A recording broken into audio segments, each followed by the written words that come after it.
Ama naming Diyos na banal at dakila at makapangyarihan sa lahat. Naunawaan po namin na noong unang panahon kami po ay lumaban sa inyong salita.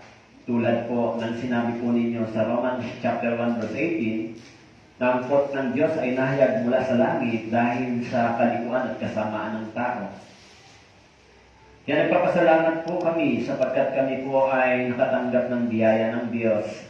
Tumanggap kami ng pag-ibig at pagpapatawad sa lahat ng aming mga kasalanan laban sa iyo sa pamamagitan ng dugo ng aming Panginoon. At tinipon niyo po kami ngayon bilang inyong pamilya na inyong tinubos sa ilalim ng inyong biyaya.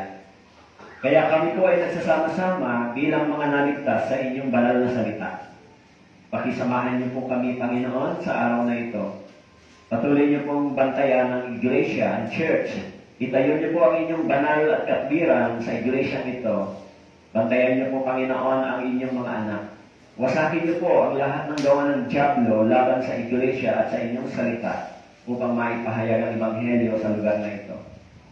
Tulungan niyo po kami, Panginoon, sa araw na ito na kami po ay magkaroon ng karunungan, bukas na puso at isipan upang ang mga salita po ninyo ay magturo sa amin. Pagpalain niyo po ang mga brothers and sisters na nakikinig at patuloy na nag-aaral ng mabuting balita habang iniintay namin ang inyong ikalawang pagdating. Pakibigyan din po ninyo ng salita ang labi ng inyong lingkod upang maipahayag ang katotohanan. Maraming salamat po. Ito po ang aming dalangin sa pangalan ni Jesus. Amen. Okay, so magandang umaga po muli. Kaya kung may Bible kayo, buksan po ninyo sa Lucas chapter 18. Lucas chapter 18, verse 1 hanggang verse 9 hanggang 14. Dito po tayo mag-aaral. Lucas chapter 18, verse 9 hanggang 14. Okay? Nakita niyo na po? Lucas chapter 18, verse 9 hanggang 14. Okay?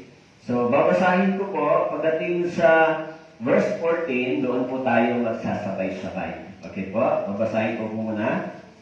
Isinalaysay din niya ang talinghagang ito sa ilan na nagtitiwala sa kanilang sarili, na sila'y matutuwid at hinahamak ang iba. Dalawang lalaki ang pumunta sa templo upang manalangin. Ang isa'y Pariseo at ang isa'y maniningil ng buwis. Ang Pariseo ay nakatayo at nananalangin sa kanyang sarili ng ganito, Diyos, pinasasalamatan kita na hindi ako gaya ng ibang mga tao, na mga mangingikil, mga di makatarungan, mga mangangalunya, o gaya man ng maniningil ang buwis na ito.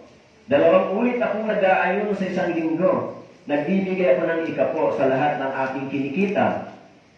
Subalit ang maniningil ng buwis na nakatayo sa malayo ay ayaw itingin man lamang ang kanyang mga mata sa langit, kundi dinadagukan ng kanyang dibdib na nagsasabi, Diyos, mahabag ka sa akin na isang makasalanan. In verse 14, sabay-sabay po tayo.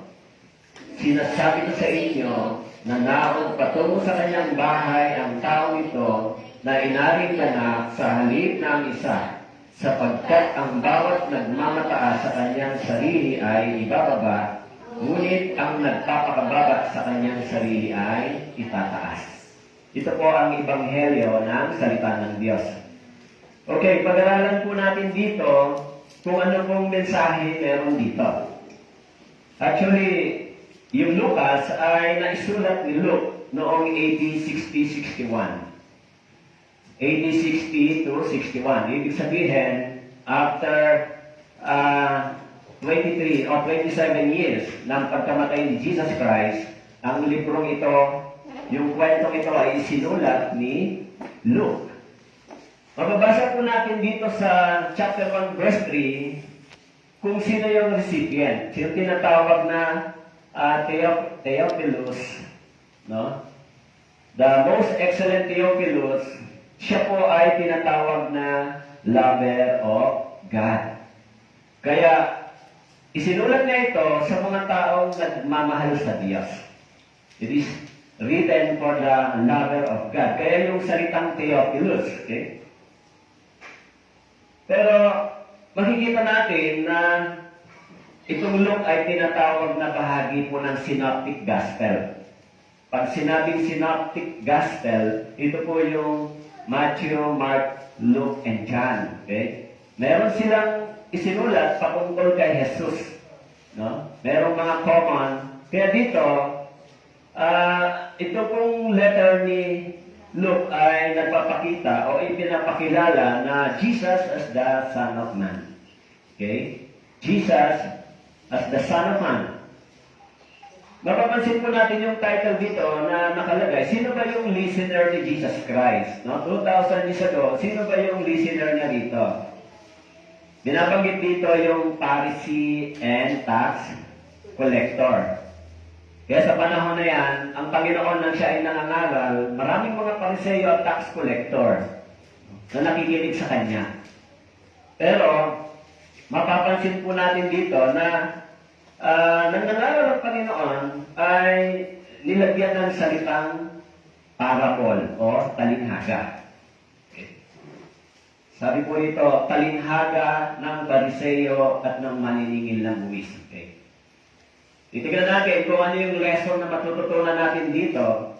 Actually, yung mga Pharisee o Pariseo o yung mga scribes, yung history nila ay nagsimula sa Biblia, sa Old Testament. Noong unang panahon, bago bumagsak yung mga Israelita, magsimula yung 70 years captivity, ang nangangaral ng Ebanghelyo noong unang panahon ay sa Old Testament, mga prophet. Okay? Pero nang bumagsak yung Jerusalem, yung templo ay binasak ni Haring Babylon, ni Haring Nebuchadnezzar, dinala sila sa Babylon during the 70 years. Pagkatapos ng 70 years, nagsimula po yung ministry ng tinatawag na scribes at saka Pharisee. Si Ezra po ay isang scribe. Sa kanya, nagsimula. Siya yung nag-i-interpret ng scripture. Pag mababasa po ninyo sa Ezra chapter 7 verse 10, he dedicated his life sa pagtuturo ng Biblia. Doon nagsimula. Okay? Kaya yung mga Pharisee, mga scribe, tagapagturo sila ng law. Okay? Tagapagturo po sila. Kasi dito, mapapansin po natin, nang dumating si Jesus Christ, okay? Nang dumating si Jesus Christ, itong mga Pharisee at itong mga tax collector ay nasa loob ng Israel. Sila po ay mga Israelita, mga Hudyo. Itong mga Pharisee ay nagtuturo o tinatawag na rabbi. Itong mga tax collector, pinag-aralan natin last Sunday. Si Zaccheo ay tax collector. Tinatawag silang publican o mga sinner. Kaya dito, nang nangaral ang Panginoon, sinabi niya, nagbigay siya ng isang talinhaga. Okay?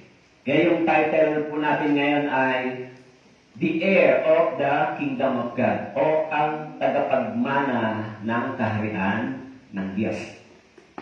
Sino ba yung tagapagmana ng kaharian ng Diyos dito sa binanggit ni Jesus? May dalawang tao dito siyang binanggit. Una, yung Pharisee. Pangalawa, yung maniningil ng buwis. Okay? Kaya sinabi niya rito, isinalaysay niya ang talinhagang ito sa ilan na nagtitiwala sa kanilang sarili na sila'y matutuwid at hinahamak ang iba. Ano po ba ang ibig sabihin ng talinhaga? Parable. Alam niyo po, yung normal na talinhaga ay napakahirap maunawaan kung walang magpapaliwanag. Okay? Bakit ginamit ni Jesus Christ dito yung salitang talinhaga? Kasi mapapansin po natin yung mga Pariseo o yung mga rabbi dito, iniisip nila na sila ay makakapasok sa langit, tatanggapin sila ng Diyos dahil sila ay mga relihiyoso, tagapagturo ng Biblia. Pero itong tax collector na ito, wala itong pag-asa. Kaya dumating si Jesus Christ sa bansang Israel, yung kalagayan nila, religiously, sinasabi ng Biblia na ang mga Pharisee, mga scribe, ay hinahamak nila yung mga tax collector. Kaya si Jesus Christ nagbigay ng isang talinhaga. So yung salitang talinhaga ay paglalarawan ng isang bagay na mayroong aral patungkol sa mga espiritual na bagay. Okay? Ito ay paglalarawan ng isang paksa na may kinalaman sa mga espiritual na bagay. Alam niyo po, doon po sa New Testament, sa four gospel, o yung synoptic, yung Mark, o yung Matthew, Mark, Luke, and John, meron pong 30 parable ang isinulat diyan sa 4 na gospel. Okay? Pag binasa po ninyo, this is the story to illustrate a truth. Nagbibigay ng ilustrasyon patungkol sa katotohanan. Okay? Kaya dito po, mapapansin po natin, yung parable ay ginagamit ni Jesus Christ noong panahon na siya po ay nangangaral. Kung minsan, hindi niya ito directly sinasabi sa mga tao at kung minsan, ipinapaliwanag niya ito sa kanyang mga alagad. Pero dito, nagbigay siya. Sabi niya, isinalaysay niya ang talinhagang ito sa ilan na nagtitiwala sa kanilang sarili na sila'y matutuwid at hinahamak ang iba. Parable. Kaya doon mo sa Mark chapter 4, verse 33 hanggang 34, binanggit ni Jesus Christ, sa pamamagitan ng gayong maraming talinhaga, sinabi niya sa kanila ang salita ayon sa kakayahan nilang makinig. Hindi siya nagsalita sa kanila maliban sa talinhaga, ngunit sa kanyang sariling mga alagad ay sarili niya niyang ipinapaliwanag ang lahat ng mga bagay. Kaya nang mangaral ng Panginoon sa gitna ng mga Pariseo, tax collector, sabi niya, sinalinsay niya sa talinhaga. Kasi yung mga tao na ito na kanyang inaralan sa panahon ni Jesus Christ ay yung kanilang kaisipan sa pagkakilala sa Diyos ay iniisip nila na sila ay papasok sa langit, tatanggapin sila ng Diyos dahil sila ay mga tagapagturo ng salita ng Diyos. Yan ang kanilang thinking. Nakita ni Jesus Christ yung mga publican o yung mga tax collector at nakita niya yung kalagayan din ng mga Israelita na tinatawag na guro o teacher ay hinahamak nila yung mga tax collector. Kaya sabi ni Jesus Christ dito, ang ilan na nagtitiwala sa kanilang sarili na sila'y matutuwid, hinahamak ang iba. Kasi yung mga Israelita na rabbi o Pharisee, pag binasa po ninyo sa gospel, dahil sa kanilang kultura, sa culture, sa kanilang mga laws, hindi sila nakikihalo-bilo sa mga tax collector. Iniisip nila na ang mga tao ito ay marurumi, makasalanan, na hindi sila dapat pumalo at sumama sa kanila. Kaya si Jesus Christ, nung dumating dito, nagbigay siya ng aral, ipinakita niya, sino ba yung taong pwedeng makapasok sa langit? Dito sa sinabi ni Jesus. Kaya sinabi niya, binanggit niya rito na, sabi niya, nagtitiwala sa kanilang sarili na sila'y matutuwid at hinahamak ang iba. Ano po bang ibig sabihin ng nagtitiwala sa kanilang sarili? Okay? Alam niyo po, yung mga Pharisee o Pariseo, nang dumating si Jesus Christ, umaasa sila sa kanilang religiosity. Umaasa sila sa kanilang sariling paniniwala na sila ay naglilingkod sa Diyos. Nagtitiwala sila saan? Sa sarili nilang katwiran. Sa sarili nilang kabanalan. Sa sarili nilang gawa. Kaya nang dumating si Jesus, sinabi niya, merong isang mensahe na ibinigay siya upang ang mga tao ito ay mag-isip. Doon po sa Luke chapter 16, verse 15, sinabi niya sa kanila, kayo ang mga nagmamatuwid sa inyong sarili sa paningin ng mga tao, subalit nalalaman ng Diyos ang inyong mga puso, sapagkat ang dinadakila ng mga tao ay kasuklam-suklam sa paningin ng Diyos. In Luke chapter 16, verse 15. Sabi na Jesus, yung mga dinadakila ng tao ay kasuklam-suklam sa paningin ng Diyos. Kasi, nung dumating si Jesus, ang mga tao ito, nagtitiwala sa kanilang sarili, kaisipan, paniniwala, ginagawa. Sa panlabas nilang ginagawa, sila ay mayroong panlabas na kabanalan. Pero, sinasabi nila, ayon dito sa mga talata, yung Pariseo, ikinukumpara niya yung sarili niya doon sa tax collector. Okay? Kaya sabi mo doon sa Proverbs chapter 30 verse 12, may mga malinis sa kanilang sariling mga mata, gayon man hindi malinis sa karamihan nila. Malinis sa kanilang sariling mata, pero hindi malinis sa kanilang mga gawain nila. Okay? Kasi yung mata nila ay nakatingin sa kanilang tinatawag na self-righteousness o sariling katuwiran. Sariling kabanalan. Ganyan yung kalagayan nila nang dumating si Jesus Christ. Kaya itong mga Israelitang ito, itong mga Pariseo na ito, sinaway sila ni Jesus. Kaya sa Romans chapter 10 verse 2, sinabi ni Paul, ako'y makapagpapatotoo na sila'y masigasig para sa Diyos, subalit hindi ayon sa kaalaman. Sapagat kanilang pagiging mangmang sa katwiran ng Diyos, at sa pagsisikap nilang maitayo ang sariling pagiging matuwid, hindi sila nagpasakop sa pagiging matuwid ng Diyos. Sabi ni Pablo, makapagpapatotoo ako na sila'y may sigasig sa Diyos. Itong mga Israelita, itong mga rabbi, itong mga Pharisee, meron silang sigasig sa Diyos. Anong ibig pong sigasig sa Diyos? Pumupunta sila sa simbahan, nag-aalay sila, nag-o-offering sila, pero yung buhay nila, yung kanilang ginagawa, ay hindi tama at hindi katanggap-tanggap sa paningin ng Diyos. Kasi yung mga Pariseo, sila yung mga nagsisilbi sa loob ng templo, sila yung mga nagtuturo, pero hinahamak nila yung mga taong ito. Kaya sinasabi nila, hindi tayo pwedeng makihalo sa kanila kasi mga marurumi yan. Yan ang kultura ng mga Israelita. Kaya sabi ni Jesus, ito yung isang talinhaga, sino ba yung pwedeng makapasok sa langit? Ito bang mga pumupunta sa simbahan? Ito bang gumagawa ng mga reliyosong gawain? Pero hinahamak naman nila yung iba. Kaya sabi ni Pablo, ako'y makapagpapatotoo sa kanila, sapagkat ang pagiging mangmang sa katwiran ng Diyos, sabi nila, hindi sila nagpapasakop sa pagiging matuwid ng Diyos. Ibig sabihin, hindi sila lumalakad ayon sa pamantayan ng salita ng Diyos. Lumalakad sila ayon sa pamantayan ng mga batas, religious law. Kaya, pupunta sila sa simbahan, mag-aalay, magbibigay ng mga bagay, tapos uwi. Pero hindi sila nabubuhay ayon sa kabanalan at katwiran ng Diyos. Sabi ni Jesus, sino ba ang pwedeng makapasok sa langit? Kaya doon sa Isaiah chapter 64 verse 6, sabi ni Isaiah, kaming lahat ay gaya ng isang marumi. At ang lahat naming katwiran na naging parang maruming kasuotan. Kaming lahat ay nalalantang gaya ng dahon. Tinatamay kami ng aming makasamaan na parang hangin. Sabi ni Isaiah, ang lahat ng aming katwiran at gawa ay maruming kasuotan sa paningin ng Diyos.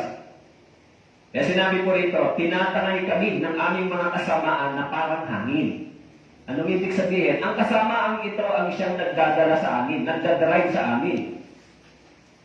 Kaya yung hindi pagkatakot sa Diyos, yung hindi paniniwala sa salita ng Diyos, yung walang pagsunod sa salita ng Diyos, tinatangay sila ng kasamaan na parang hangin. Kaya yung mga taong naligtas, mga nag-born again, sinasabi ron, dating alipin sila ng kasalanan, ngayon at alipin na sila ng katwiran. Ano pong ibig sabihin ng alipin ng kasalanan? Once na ikaw ay alipin, meron kang master.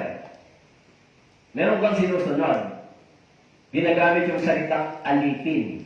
Pero kung ikaw ay kinalaya ni Jesus mula sa pagiging alipin ng kasalanan at naging alipin ka ni Kristo, ikaw ngayon ay alipin ng katwiran. Ang ibig sabihin, alipin ka ng katwiran bilang isang naligtas, pinatawad, tumanggap ng biyaya ng Diyos. Ang dapat mong gagawin ay yung katwiran at kabanalan ng Diyos sapagkat ikaw ay inaalipin ito. Kung gano'n, sino ang Panginoon ng mga taong alipin ng katwiran at kabanalan? Ang Diyos, si Jesus Christ. He is our Master. Kaya sabi ni Jesus Christ dito, tignan natin sila. Sabi niya, sila'y matutuwid at hinahamak ang iba. Pinupunan nila. Sabi po ni Jesus Christ, tignan niyo yung mga taong ito, itong mga rabbi, itong mga reliyosong taong ito. Kaya sabi po, ano ba yung ibig sabihin ng hinahamak ng iba? Actually, magiging Bible, nag-declare, sabi po doon sa Romans chapter 3 verse 10, gaya ng nasusulat, walang matuwid, wala kahit isa. Walang matuwid, wala kahit isa. Okay. Kaya sabi po sa verse 11, wala ni isang nakakaunawa, wala ni isang umanat sa Diyos. Lahat ay lumilihis, sama-sama silang nawala ng kabuluhan. Walang gumagawa ng mabuti, wala kahit isa. Kaya nang dumating si Jesus Christ dito sa mundong ito, nangaral siya ng Ebanghelyo, ipinangaral niya yung pagsisisi at pananampalataya. Pero yung mga reliyosong taong ito, inahamak nila si Jesus, yung pangangaral ni Jesus Christ. Inahamak nila yung mga tax collector. Kaya sabi mo doon sa Awit chapter 14 verse 2, ang Panginoon ay nakadungaw mula sa langit sa mga anak ng mga tao upang tingnan kung sino mang kumikilos na may talino na hinahanap ang Diyos. Ang Panginoon ay nakadungaw mula sa langit. Kasi yung mga taong ito nabuhay sa sarili nilang katwiran at paniniwala. Hindi sila nabuhay sa pananampalataya ayon sa salita ng Diyos. Kaya sinabi po doon sa Mateo chapter 5 verse 20, sapagkat sinasabi ko sa inyo, malibang humigit ang inyong katwiran sa katwiran ng mga iskriba at mga pariseyo, hindi kayo makakapasok sa karya ng langit. Sabi ni Jesus Christ, maliban humigit ang inyong katwiran sa katwiran ng mga iskriba at mga pariseyo. Ano pong ibig sabihin? Kung ang pamantayan ng tao ay ang katwiran ng mga iskriba at pariseyo, hindi sila makakapasok sa langit. Sino ba yung mga scribes at Pharisee? They were religious people, tagapagturo, naniniwala sa Diyos, nagdadala ng mga alay sa Diyos, pero hindi sila nabubuhay ayon sa salita ng Diyos. Kaya sabi ni Jesus, nagsasabing matuwid, pero hinahamak nila ang iba. Sino po sila? Mga religious people. Sabi ni Jesus Christ, sino ba yung pwedeng pumasok sa langit? Sabi niya, kung ang katwiran ninyo ay katulad ng kanilang katwiran, wala kayong pag-asa makapasok sa langit. Bakit po? Umaasa sila sa kanilang sariling katwiran. Ayaw nilang tanggapin ang aral ng salita ng Diyos. Kaya nung si Jesus ay nangaral sa kanila, hindi nila tinanggap yung pangangaral ni Jesus Christ. Kaya sabi po doon sa verse 10, ibinigay ni Jesus Christ yung isang halimbawa. Sa verse 10, sabi po, dalawang lalaki ang pumunta sa templo upang manalangin. Actually, pareha silang merong kaisipan ng paniniwala sa Diyos. Sabi dito, dalawang lalaki ang pumunta sa templo upang manalangin. Actually, this is a parable. No? To distinguish the meaning and the message sa sinasabing parable, yung spiritual meaning. Okay? Kasi yung Biblia ay maraming klase ng pagkakasulat. Mayroong parable, may prophecy, may history. So, iba't ibang letter. Pero ito ay isang klase ng literature na tinatawag na parable. Kaya sabi ni Jesus Christ, dalawang lalaki ang pumunta sa templo upang manalangin. Ang isa ay pariseyo at ang isa ay maniningil na buwis. Sabi ni Jesus Christ, may dalawang lalaki daw pumunta sa simbahan. Okay? Kaya sa panahon ni Jesus Christ, itong mga pariseyo, sila ay mga religious prominent at that time sa panahon ni Jesus. No? Sila yung mga kilalang tagapagturo, the prominent religious people, mga Pharisee. Okay? Kaya sila po yung mga nagtatrabaho o gumaganap sa tungkulin para sa templo, sa mga gawain spiritual ng bansang Israel. Sila po yan, yung mga pariseyo. Okay? Kaya yung kanilang ginagawa sa templo ay sila ay nagtuturo, nangangaral, nagkakandak ng mga ritual. Kaya sabi po dito, dalawang lalaki. Okay? So sila po yung mga kilalang tagapagturo that time. Okay? At meron pong konting difference yung Pharisee. Yung mga Pariseyo ay medyo meron silang part sa mga tinatawag na religious and political leaders. No? Involved po sila dyan. Pero yung mga scribes, hindi po sila involved sa ganon. Sila yung mga interpreter ng scripture doon sa Old Testament. Kaya yung mga Pariseyong ito, nang dumating si Jesus, sila yung mga naglilingkod din sa templo. Okay? Kaya nung doon sa Mateo chapter 23 verse 2 and 3, Alam niyo ba, pag binasa niyo yung chapter 23, binanggit ni Jesus Christ, sino ba itong mga pariseyong ito? Sinabi niya na ang mga eskriba at ang mga pariseyo ay umuupo sa upuan ni Moises. Kaya sabi doon sa Mateo, chapter 23, verse 3, kaya gawin at sundin ninyo ang lahat ng mga sinasabi nila sa inyo. Sabi ni Jesus. Pero huwag ninyong gawin ang mga ginagawa nila, sapagkat hindi nila ginagawa ang sinasabi nila. Kaya sabi ni Jesus sa kanila, kaya gawin at sundin ninyo ang lahat ng mga sinasabi nila sa inyo. Bakit po? Nagtuturo sila ng katwiran at kabanalan, pero hindi nila ito ginagawa. Kaya sabi ni Jesus, sundin niyo yung sinabi nila, pero huwag niyong sundan yung kanilang ginagawa. Dahil sinasabi ni Jesus Christ, sila ay mga hypocrite na mga naniniwala sa Diyos. Sabi niya, huwag ninyong gawin ang mga ginagawa nila, sapagkat hindi nila ginagawa ang ano po, sinasabi nila. Yan yung mga Pharisee. Kaya sabi ni Jesus Christ, may dalawang tao pumunta sa templo upang manalangin. Ang isa ay Pariseyo. So ano ba yung klaseng Pariseyong ito? In times of Jesus Christ, ano ba yung kanilang mga ginagawa, paniniwala, paano ba sila gumagawa sa templo, at ano ang klase at kalagayan ng kanilang buhay nang dumating si Jesus? Kaya nakita ni Jesus na sila ay may malaking paniniwala sa Diyos, subalit may malaki din silang hindi pagsunod dito. Kaya pag binasa niyo po doon sa Mateo chapter 23, verse 13 hanggang 15, sinabi ni Jesus sa kanila, kahabag-habag kayo, mga eskriba at mga pariseyo, mga mapagkunwari, sinasarahan ninyo ang karya ng langit sa mga tao, sapagkat kayo mismo ay hindi pumapasok, at ang mga pumapasok ay hindi niya pinapayagan makapasok. Kayo, mga eskriba at mga pariseyo, sinasara ninyo yung pintuan ng langit. Anong ibig sabihin po? Maraming gumagawa niyan ngayon, natuturo, hindi ba? Kaya minsan, may mga tao na kapag na-discover nila yung katotohanan, yung truth, no? Pag nalaman nila yung katotohanan, tapos tumadalo sila sa isang religious gathering, o tumadalo sila sa kanilang mga churches, pag narinig nila yung katotohanan, pag sila ay dumadalo, pipigilan sila ng mga tagapagturo. Huwag kayong pumunta dyan, dito lang kayo. Kaya yung tao yun, pag nakatagpo ng truth, ng katotohanan, nagsisimula yung kanyang struggle. Kasi sabi ni Jesus, sinasarahan ninyo ang karya ng langit sa mga tao. Anong ibig sabihin? Hindi ninyo ipinapangaral yung katotohanan sa kanila. Hindi nyo sila dinadala sa pagsisisi sa harapan ng Diyos. Dinadala nyo sila sa pagkaunawa sa mga relihiyosong gawain, mga traditional, mga tinatawag na religious activities, pero wala silang pusong nagsisisi, nagpapakumbaba at natatakot sa Diyos. Kaya sabi ni Jesus sa kanila, dinadala niyo yung mga tao. Hindi na nga kayo nakapasok sa pintuan ng langit, hindi yung pa rin sila, inadlangan niyo pa silang pumasok. Yan isan po yung mga naligtas, mga naka-attend ng Bible seminar na may mga churches na dinadaluhan.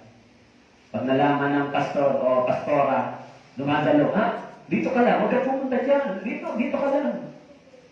Pero alam naman natin na yung Bible seminar ay napaka-thoroughly, napaka-detail ng gospel sa Bible seminar. Kaya kapag dumadalo na sila, anong sasabihin ng nagturo sa kanila? Kahit matagpuan nila yung katotohanan, huwag ka dyan, dito ka lang sa amin. Hinahadlangan nila yung mga tao makapasok saan?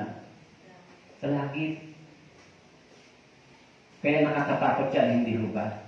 Instead na ang tao ay dumating sa pagsisisi, pagkaunawa kung sino siya sa harapan ng Diyos, nahadlangan siya. Huwag ka dyan. Kaya yung mga Pariseyo, sa panahon ni Jesus Christ, ganun sila. Kaya sabi ni Jesus, sundin yung sinabi nila, huwag yung gawin yung ginagawa nila. Kaya yung mga Kristiyano at mga tagapagturo o yung mga born again, they are not only the hearer of the words of God. We are also doer. Tama po? Di lang tayo nakikinig. Ibig sabihin, kung nakinig tayo at naniwala, responsable tayong sumunod, mag-obey. Pero yung mga Pariseyo, nakikinig lang sila at naniniwala, pero hindi sila sumusunod. Kaya sinabihan sila ni Jesus, kahabag-habag kayo. Verse 14, kahabag-habag kayo mga eskriba at mga Pariseyo. Kapag kayo, mga mapagkunwari, sinasakman ninyong mga bahay ng mga bayang balo, inyong dinadahilan ng mahabang panalangin, kaya tatanggap kayo ng lalong mabigat na parusa. Sa verse 14, nakakatakot yung salita niya ni Jesus. Sabi niya, kahabag-habag kayo. Sino po sila? Sa ating panahon, sila yung mga taong relihiyoso, naniniwala sa Diyos, pero hindi naman sumusunod sa salita ng Diyos. Sabi ni Jesus, kahabag-habag kayo. Sabi niya rito, tatanggap kayo ng lalong mabigat na parusa. It is a fearful. Ngayon, ang mga tao, kapag dinadalaw ng mga kalamidad, takot na takot at tumatawag sa Diyos. Ano po? May nag-aalburuto ang bulkan. Kahit madaling araw ang mga tao bumabangon dahil baka matapunan sila ng abo, tumatawag sila sa Diyos. Panginoon, tulungan mo kami, wag sana Panginoon, kasi nandyan yung kalamidad. Kalamidad pa lang yan. Wala pa yung sinabi ng Diyos na parusa o judgment. Wala pa yung judgment ng Diyos, yung hell, yung fire. Kalamidad pa lang. Kalamidad pa lang, nanginginig na. Hindi ba? Wala pa yung judgment. Kaya sabi ni Jesus, kahabag-habag kayo, tatanggap kayo ng lalong mas mabigat na parusa. Hindi ba nakakatakot yan? Kaya tayo, kung kayo ay bilang mga naligtas sa biyaya at tugon ng Panginoon, we are thankful sa grace na binigay ng Diyos na tinanggap natin. Diba? Kaya yung Passover lang, ibig sabihin yung judgment ng Diyos ay lumagpas na sa inyo. Kaya sabi ni Jesus, kapag kayo mga iskriba at mga pariseyo, sa verse 15, mapagkunwari, nilalakbay niyo yung dagat at ang lupa upang magkaroon ng isang mahikayat. Kung siya'y nahikayat na ginagawa siyang makalawang ulit pang anak ng impyerno sa inyong sarili. Eh sabi ni Jesus Christ, kahabag-habag kayo mga iskriba at mga pariseyo. Yung identity ng mga taong ito, they were religious people. They were believing God. Pero hindi sila natatakot at hindi sila sumusunod sa Diyos. Kung totoo kayong na-born again, bago nyo gagawin ng kasalanan, meron ng fear, di ba? Kasi nandyan na yung Holy Spirit. Tama po? Pag nandyan sa atin na, naging templo tayo ng banal na Espiritu, bago nyo gawin yung kasalanan, makakaramdam kayo muna ng pagsaway at warning. Kasi yung mga spiritually mature, sabi po sa Hebreo, they will discern. Nadi-discern nila yung good and evil. This is bad. Hindi ito dapat. Naintindihan niyo po? It is only for the truly born-again Christian. Kaya yung mga totoong ligtas, may takot sa Diyos. May takot gumawa ng sin. Kasi nandyan yung pagpapaalala sa atin ng banal na Espiritu. Kaya sabi ni Jesus, kapag kayo, tagapagturo. Kaya doon sa Mateo chapter 3 verse 7, nang makita sila, sabi po, nang makita na yung marami sa mga pariseo at Saduseo na dadatingan upang magpabautismo, ito po yung panahon ng si John the Baptist ay nagbaptize ng mga tax collector. Sabi niya, ngunit na makita na yung marami sa mga pariseo, Saduseo, nagdatingan upang magpabautismo, sinabi na sa kanila, kayong lahi ng mga ulupong. Sino ang magbabala sa inyo upang makatakas sa puot na darating? Alam nyo, it is a very fearful, very strong word, very strong rebuking and correction ni John the Baptist sa mga religious people. Sabi niya, kayo mga pariseo, mga religious people. Anong sabi niya? Kayong lahi ng mga ano? Ulupong. Medyo very strange word, no? Pag ginamit yung salitang ulupong, yan ay deceiver, liar, kasi yung ahas ay mayroong dalawang dila. Tama po? Kaya sabi niya, kayong mga pariseo, sino ang nagbabala sa inyo upang makatakas sa puot na darating? Mamunga kayo ng nararapat sa pagsisisi. Kasi yung bunga ng pagsisisi ay pagsisimulang mamuhay ng matuwid at banal sa paningin ng Diyos. Kaya sinasabi dito, sabi ni Jesus, Kung ang katwiran ninyo ay katulad lang ng mga taong ito, hindi kayo makakapasok sa langit kasi may katwiran ng Diyos, hindi po ba? God's righteousness and man's righteousness is totally different.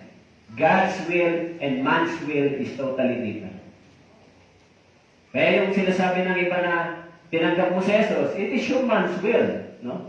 It is not God's will. Kaya dapat yung God's will.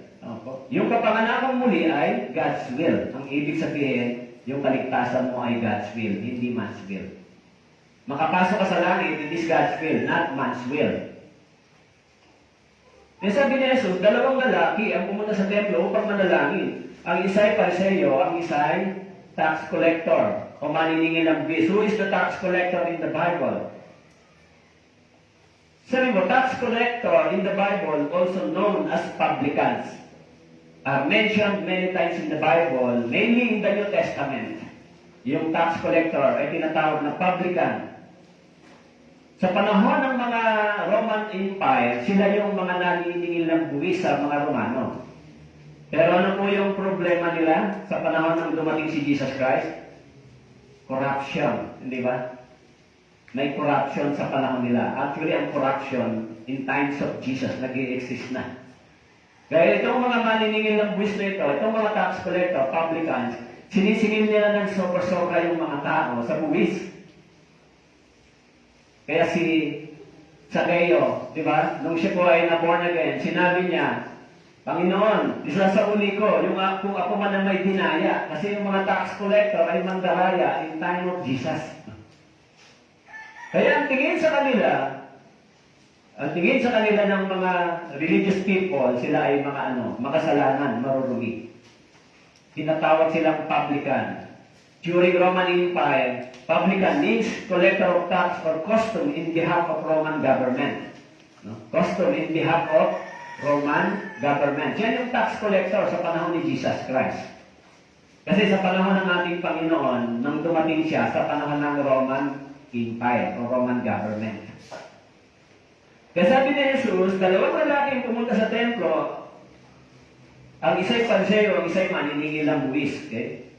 Itong mga maniningil ng buwis, doon po sa Luke chapter 3 verse 12, sabi po, hanggang 14, dumating din ang mga maniningil ng buwis upang magpabautismo at sinabi nila sa kanya, Guro, anong dapat namin gawin?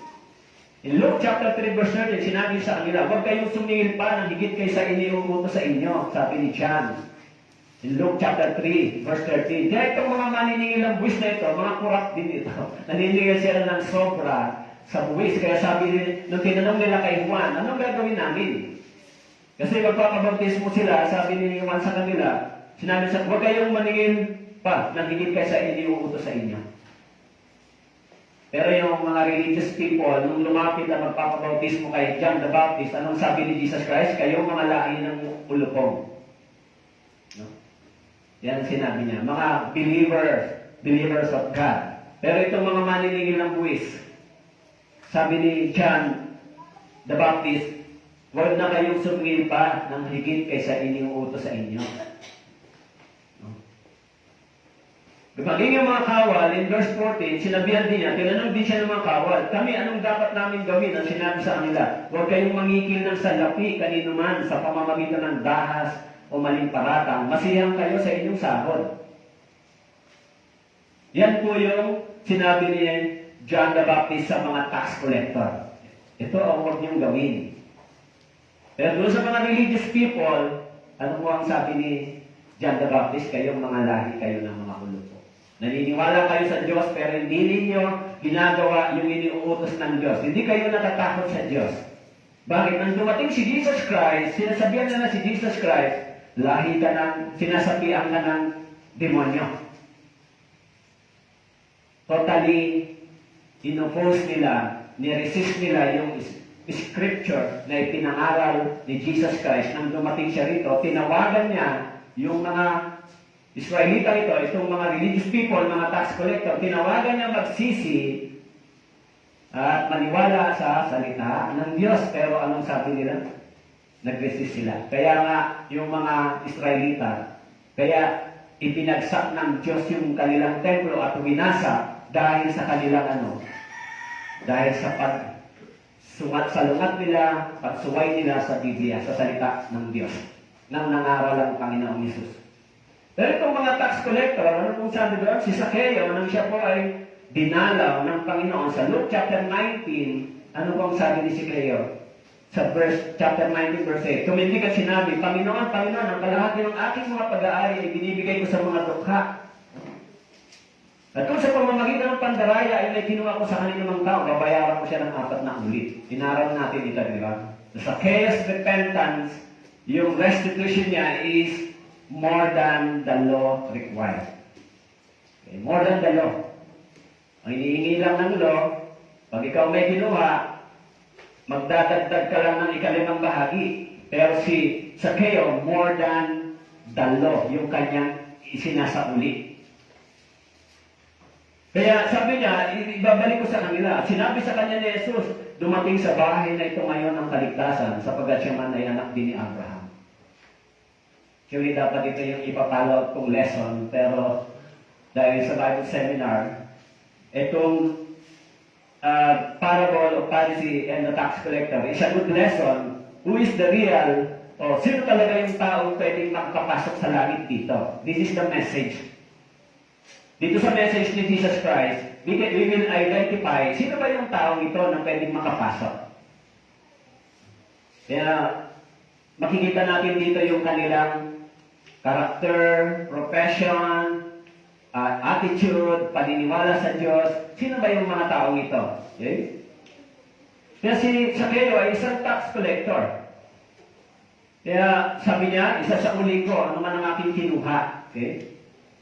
Kaya yung mga Pariseo, lagi nilang binabantayan si Jesus doon po sa Mateo chapter 9 verse 10. Habang siya ay may hapagkainan sa bahay, dumating ang maraming maniningil ng buwis at mga makasalanan upang kasalo ni Jesus sa kanyang mga alagad. Verse 11, nang makita ito ng mga Pariseo, sinabi nila sa kanyang mga alagad, bakit nakikisalo ang inyong guro sa mga maniningil ng buwis at mga makasalanan? Yan po yung mindset ng mga religious people sa panahon ni Jesus. Nung nakita nilang si Jesus ay dumalaw sa bahay ng maniningil ng buwis na itinuturing nilang marumi at makasalanan, sabi nila, bakit nakikisalo sa inyo ang inyong guro, si Jesus? Bakit siya nakikisalo sa mga maniningil ng buwis at mga makasalanan? Yan ang question nila. In Mateo chapter 9 verse 11. Yan sa verse 12, sinabi ni Jesus, ngunit ang maniningil sinabi niya, ang mga walang sakit, hindi nangangailangan ng manggagamot, kundi ang mga may sakit. Actually, the next verse, sinabi ron, habag ang ibig ko hindi hain. Ang ibig sabihin, iniisip ng mga taong ito na pag sila ay nagsisimba, nag-aalay sa templo, sinusunod yung mga rituals at mga laws, iniisip nila na sila ay sumusunod na sa Diyos. Pero, yung sinasabi nila, yung paghamak nila sa tax collector, yan sabi ni Jesus sa kanila, habag ang ibig ko, hindi hain. Ibig sabihin, hingin niyo yung habag ng Diyos. Huwag niyong ipagmalaki yung mga ginagawa niyo, yung mga relihiyosong gawain. Kasi yung iba pumupunta sa simbahan, pupunta sa simbahan, sa church, pero hindi nga nila ginagawa. Wala silang takot sa Diyos. Hindi sila nabubuhay ng ayon sa salita ng Diyos. Kaya yung mga totoong born again, tayo ay tumaan dito. Hindi po ba? May takot tayo sa Panginoon. Ayaw na nating mahok pa tayong muli ng kasalanan. Bakit po? Pag kayo ay nahulog sa pagkakasala, unang-unang mawawala sa inyo ang inyong kapayapaan. Kaya dito, yung mga tax collector, wala silang peace of mind. Pag nandiyan si Jesus Christ, bakit yung guro nyo sumasalo sa mga maniningil ng buwis? Yung kanilang kaisipan, mas banal sila kay Jesus. Kaysa kay Jesus. Mas tama sila kaysa kay Jesus. Bakit siya? Ginagawa niya ito. Kaya si Jesus ay nagbigay sa kanila, sabi niya doon sa Mateo, chapter 21, verse 21, alin sa dalawa ang gumanap ng kalooban ng kanyang ama? Sinabi nila ang una. Sinabi ni Jesus sa kanila, katotohanan sinasabi ko sa inyo, ang mga maniningil ng buwis at ang mga masasamang babae, nauna sa inyo sa pagpasok sa kaharian ng langit. Sabagat dumating sa inyo si Juan sa daan ng katwiran, hindi niyo siya pinaniwalaan. Ngunit pinaniwalaan siya ng mga maniningil ng buwis at ng masasamang babae. At kahit nakita ninyo ay hindi rin kayo nagsisi at naniwala sa Kanya. E sabi ni Jesus sa kanila, katotohanan sinasabi ko sa inyo, mauna pa ang mga maniningil ng buwis at masasamang babae makapasok sa langit. Bakit? Sabi ni Jesus, sila, nung narinig nila yung pangaral ni Juan, sila ay nagsisi, na nambalik yung puso nila sa Diyos. Pero itong mga religious people na naniniwala sa Diyos, anong sinasabi nila? Oh, yung guro nyo, bakit siya sumasama dyan sa mga maniningil ng buwis na yan? Wala silang chance makapasok sa langit because they don't realize na sila rin ay isang miserable sinner. Kaya sabi ni Jesus, may dalawang tao. May dalawang tao pumasok sa templo. Pero magkaiba yung kaisipan sa Diyos, magkaiba yung puso sa Diyos, pero dalawang tao nais lumapit sa Diyos. Eh ano po yung puso ng Pariseo? Ang sabi po sa verse 11, Luke chapter 18 verse 11. Ano po sabi niya? Ang Pariseo ay nakatayo, nananalangin sa kanyang sarili ng ganito.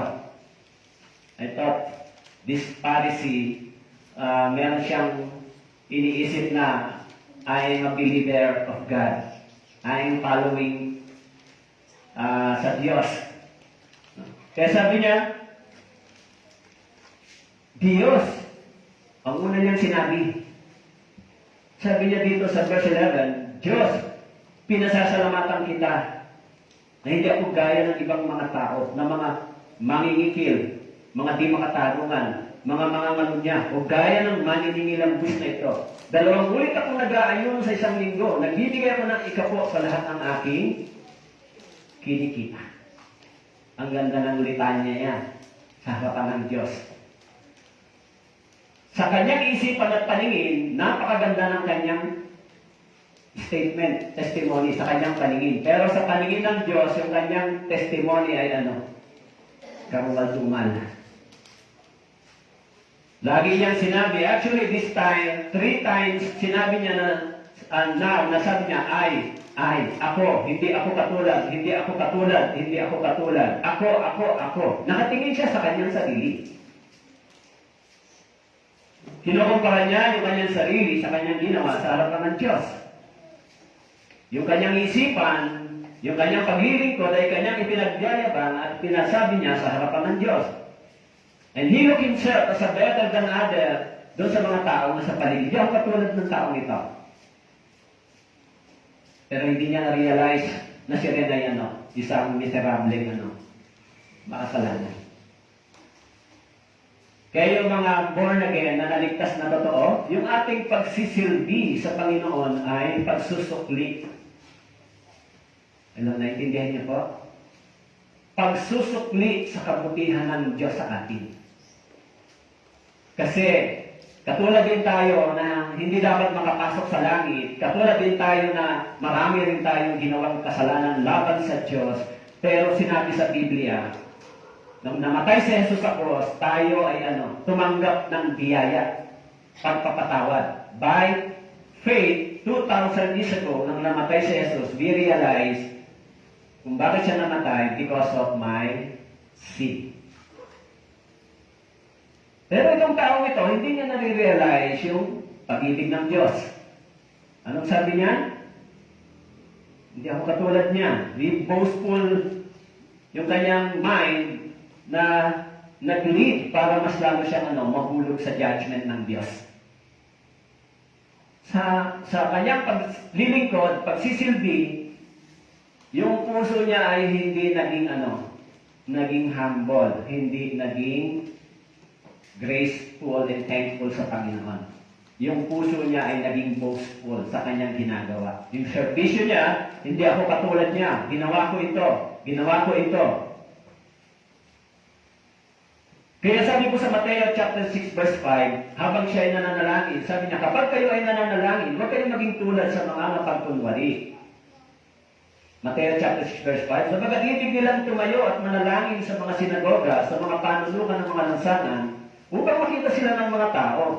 Katotohanan, sinasabi ko sa inyo, tinanggap na nilang gantimpala. Ngunit kapag ikay mananalangin, pumasok ka sa iyong silid. Pagkasara mo ng ipinto ay manalangin ka sa iyong Ama na nasa lihim, at ang iyong Ama na nakakakita ng mga lihim ay gagantimpalaan ka. Eh, yung taong ito nanalangin sa Panginoon. Anong sabi niya? Panginoon, O Diyos, pinasasalamatan kita. Hindi gaya ako ng ibang mga tao. Habang, alam niyo, ang mga Hudyo, pag sila ay nanalangin, nakatayo, nakaganyan. Lord, ganyan sila. Pero yung mga senior pag nanalangin, Lord, nakayuko. This is the humble heart na ipinapakita na hindi nga makatingin sa langit eh. Dinadalukan yung dibdib eh. Hindi ba? Because na-realize niya na kung wala yung habagang Diyos, ang kaluluwa ko ay pupunta sa impyerno. Mawawala ng saysay. No? Kaya yung panisayong ito, yung sinasabi niya, yun ang kanyang iniisip, hindi ako gaya ng ibang mga tao. Hindi ako gaya ng ibang mga tao. Mangingikil, di makatarungan, mangangalunya, maniningil lang buwis. 2 ulit ako nag-aayon na sa isang linggo, nagbibigay ako ng ikat ko sa lahat ng aking kinikita. Kaya umaasa siya saan? Sa kanyang sariling katwiran. Pero tayo, kung kayo po ay naligtas, nung na-born again tayo, pag nagbibigay tayo sa Panginoon, hindi tayo nagbibigay. Kasi yung ibinibigay namin ay sa Diyos din. Galing. Tama po? Naintindihan niyo po? Pag tayo ay nagbibigay sa Panginoon, nagsusukli tayo, nagpapasalamat tayo dahil binigyan niya tayo ng lakas, kalusugan, binigyan niya tayo ng maayos na pag-iisip, wala tayong karamdaman, nakapagtrabaho ng maayos. Kaya pag nagbabalik tayo ng bagay sa Panginoon, it is a thankful heart. Hindi po katulad ng tax collector, hindi katulad ng pariseyong ito. Kaya yung giving niya, hindi thankful, hindi pagpapasalamat. Sa kanyang kaisipan, ito yung ginawa ko. Kaya sa mga born again, ang pagbibigay ay pagpapasalamat. Dahil yung sinabi ng aklat ng mga awit, ang lahat ng bagay sa mundong ito, hayop, ang mundong ito ay ang Diyos ang nagmamayari, maging ang ating buhay. Tama po? Kaya umaasa siya sa kanyang sariling katwiran at kautusan. Actually, yung kanyang repetition dito, 3 times. Sabi niya rito, Diyos, pinasasalamatan kita na hindi ako ay gaya ng ibang mga tao na mga ngikil, mga di makataron, mga ngalonya, o gaya ng maningil bus na ito. 2 ulit ako na puro sa kanya. Sa isang linggo, nagbibigay ako. 3 beses niyang binanggit yung kanyang sarili. 3 times. Hindi ako katulad niya, at nagbibigay ako. Lahat, ako. Hindi niya nakita yung biyaya at kabutihan ng Diyos. Kaya, doon sa kanyang isipan, God reveals the true state of his heart as a conceited and self-sufficient. Sa kanyang isipan, nireveal ng Diyos anong puso, anong klaseng isipan meron siya bilang isang naniniwala sa Diyos. Hello, nandiyan po kayo? Kaya, nung binabasa ko ito, amazed ako. Sabi ko, napakaganda naman ito. Kasi, at the end of my conclusion, we will conclude that who is the real enter doon sa heaven. Sino yung tunay na makakapasok sa langit at the end of this topic? We will identify. Tama po? Hindi yung mga taong naniniwala lang sa Diyos, di ba? Kaya yung lahat ng umaasa sa kanilang sariling katwiran ay nasa ilalim ng sumpa. In Galatians chapter 3 verse 10. Sabi naman, sapagat lahat ng umaasa sa mga gawa ng kautusan, nasa ilalim ng sumpa, sapagat nasusulat, sumpain ang bawat isang hindi sumusunod sa lahat ng bagay na nasusulat sa aklat ng kautusan. Anong ibig sabihin? Lahat ng mga umaasa sa kanyang sariling gawa, sariling katwiran ay nasa ilalim ng sumpa. Ang ibig sabihin, ako, hindi ako katulad nila, hindi ako ganito, hindi ako ganon. Umaasa siya sa kanyang sariling katwiran, hindi sa katwiran ng Diyos, nasa ilalim daw ng sumpa. Bakit po? Sapagkat yung 10 utos ng Diyos ay nagdala sa tao ng kahatulan. Walang nakasunod sa 10 utos ng Diyos. Pero sinisikap nilang gawin ito, di ba?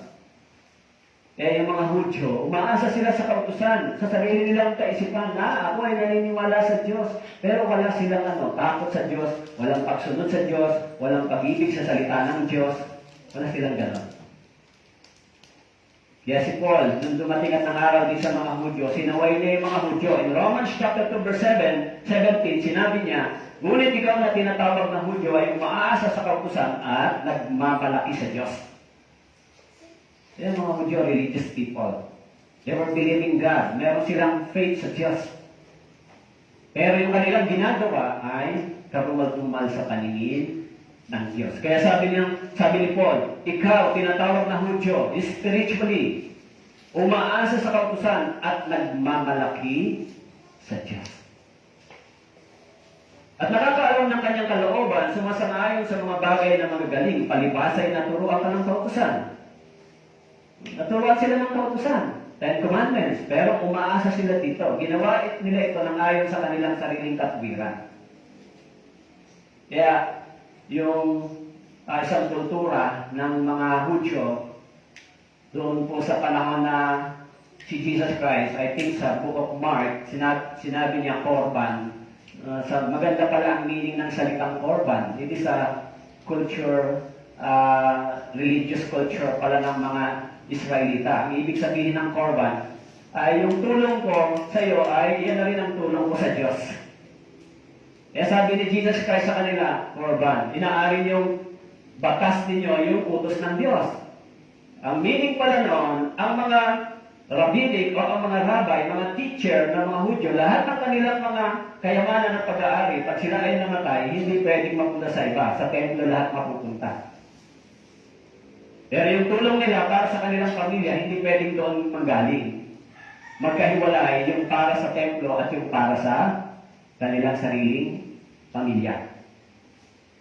Kaya, yung kanilang paniniwala, yung kanilang ginagawa, sabi ni Jesus, itinuturing yung utos ng Diyos yung tradisyon.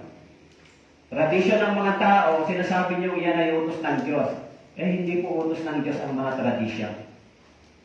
Halimbawa, pagpapasa ng mga images. Yan ba ay utos ng Diyos? Magpasa ng mga... ay unang ginawa ng mga Israelita nang umakyat si Moises sa bundok ng Mount Sinai in Exodus. Yung unang pag-akyat ni Moises, iniwan niya yung mga Israelita for 40 days at sa sobrang init nila, anong sabi nila kay Aaron? Gumawa tayo ng isang guya. Sa guyang ginto, ginawa nila at doon sila sumamba, pinasan nila at sabi ng Diyos kay Moises, bumaba ka sabagat ang mga Israelita tumalikod na sa iyo. Hindi yan inuutos sa kanila ng Diyos. Kaya yung mga sinasabi dito na naniniwala sila sa kautusan, sumusunod sila sa kautusan. Kaya sabi dito, sa verse 13, sa verse 13, sabi po dito,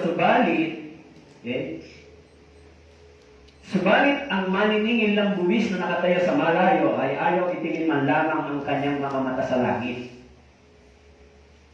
Sabi po rito, subalit ang maniningil ng buwis na nakatayo sa malayo, ayaw itingin man lamang ang kanyang mga mata sa langit, kundi dinadagukan ang kanyang dibdib na nagsasabi, Diyos, mahabag ka sa akin na isang makasalanan.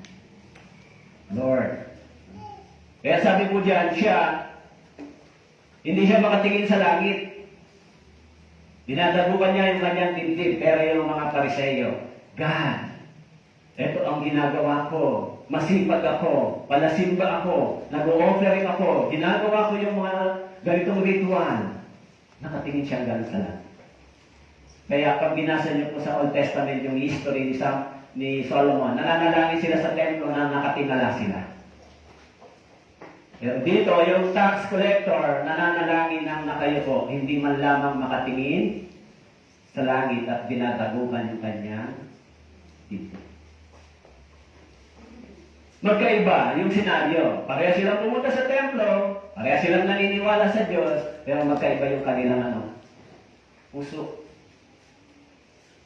Kaya ho mga brothers and sisters, sa harapan ng salita ng Diyos, kapag ganito ang naging kalagayan ng inyong puso, mabuborn again po kayo, makakapasok kayo sa langit. Kung ang puso ng isang tao makasalanan ay katulad ng puso ng tax collector, makakapasok ba siya sa langit? Kaya ginamit ni Jesus Christ yung parable, sinabi niya, mayroong dalawang tao, isang kalinhaga. Bakit niya ginawa ito? To identify sino ba talaga yung pwedeng makapasok sa kaharian ng langit. Kaya iniisip kasi ng mga religious people that time, kami ay malapit sa Diyos, naglilingkod sa Diyos, pero yung mga tax collector, hindi sila makatingin sa langit. Dinadabuhan nila yung kanilang dibdib at ang sinasabi ng God, O Diyos, mahabag ka sa akin na isang makasalanan. Tayong lahat ay dumating sa ganitong senaryo kung kayo po ay na-born again. Hindi kayo dumating sa ganito? Hindi niyo po na-experience yan nung nakikinig kayo ng Biblia, lalo na yung gospel session, kung gaano kadakila yung ginawa ni Jesus, binayaran niya yung kasalanan natin, tinubos niya tayo, namatay siya para sa atin, ibinigay niya yung buhay niya, ang dugo niya, dumalak sa cross para sa ating mga pagsuway, para sa ating mga kasalanan. Kasi ang required, ang batas ng Diyos, ang kabayaran ng kasalanan na yan, kamatayan. Instead na ako ang mamamatay, si Jesus ang namatay. Kaya itong taong ito, sabi niya, Panginoon, please have mercy on me. Yan yung pananampalataya niya sa Diyos. Na ang Diyos ay hindi lang hukom, kundi isa rin mahabagin. Kaya maging si Jesus ay kumikilala sa kapangyarihan na ibinigay sa kanya ng Ama. Anumang ipinahayag ni Jesus sa kanila, ito ay ipinahayag ng Ama. Ibig sabihin, kung si Jesus ay nagpatawad ng kasalanan, ang Diyos din ay nagpatawad. This is the same authority. Pero minsan sinasabi ng mga mga Israelita, ng mga religious people, sino siya para magpatawad ng mga kasalanan dito sa lupa? At tuloy, maging si Jesus nung namatay sa cross, marami ding mga naniwala sa Kanya. Doon sa Luke chapter 23, verse 47-48, beginning verse 46, si Jesus ay sumigaw ng malakas at nagsabi, Ama, sa mga kamay mo ay nihabilin ko ang aming espiritu. Pagkasabi nito ay nalagot ang kanyang hininga. Nang makita ng centurion nangyari, pinuri niya ang Diyos at sinabi, tunay na ito isang taong matuwid. At ang lahat ng mga taong nagkatipon upang makita ang panoorin, nang makita nila mga bagay na nangyari, ay umuwi, dinadabukan ang kanilang dibdib. Nagkaroon sila ng kaunawaan, ito ay tunay na anak ng Diyos. Wala siyang kasalanan, hindi siya nagkasala, pero tumanggap siya ng pagdurusa, tumanggap siya ng sentensya in the Roman law. Yung kamatayan ni Jesus ay itinuturing na he committed the grievous crime. Yung kamatayan sa cross. Pag ikaw ay namatay sa cross, ibig sabihin, grievous yung crime na ginawa mo. Pero si Jesus Christ namatay sa cross nang hindi siya nagkasala. Ganon yung nangyari sa kanya. Kaya sinabi ni Jesus sa kanila, sa Mateo chapter 9, verse 30, lumayo kayo, pag-aralan ninyo ang kahulugan nito, habang ang ibig ko at hindi handog. Sabagat hindi ako pumarito upang tawagin ang mga matuwid, kundi ang mga makasalanan, tungo sa pagsisisi.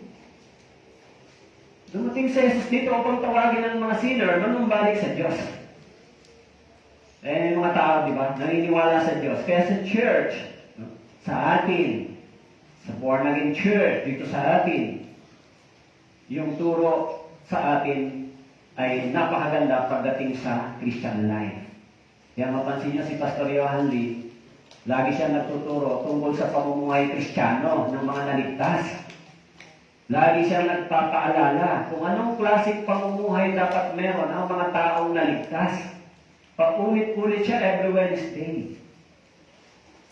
Kaya, mahalaga yun sa atin. Nire-remind tayo lagi na ikaw ay yung position mo, hindi na katulad ng dati.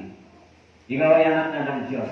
Ito ang dapat mong pamumuhay. Bagamat hindi perfectong pamumuhay. Actually, ang meaning ng tinatawag na perfect sa Bible ay you will discern thoroughly yung tinatawag na holy life.